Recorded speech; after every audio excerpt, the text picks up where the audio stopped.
Alin, princess? May nakaway sa'yo? Si Bebang at Iska po, Nay. Binusap po ako ng tubig. Hala, si Princess. Nagsumbong na naman. Totoo ba yun? Bebang, Iska, binusan niyo ng tubig si Princess? Si Princess po kasi Aling Tere, ginugulo kami dito.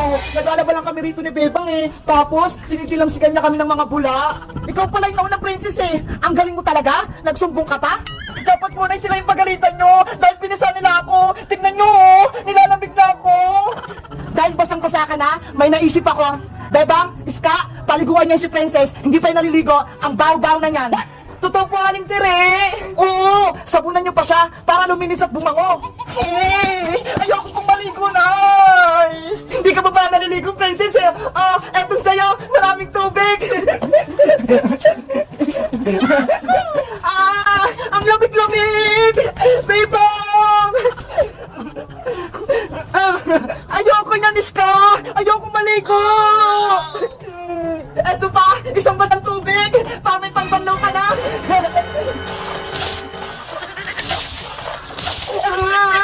Gusto ko lang naman maglaro eh. Tapos pinaliguan niyo ako.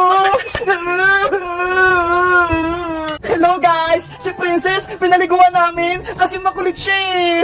Naglalaba kasi kami ni Iska, tapos ginugulo niya kami. Kaya ngayon, binuhusan namin siya ng maraming tubig. Kayo guys, marunong na rin ba kayong maglaba? Sino naglalaba sa inyo? Mag-comment lang kayo. Bye-bye!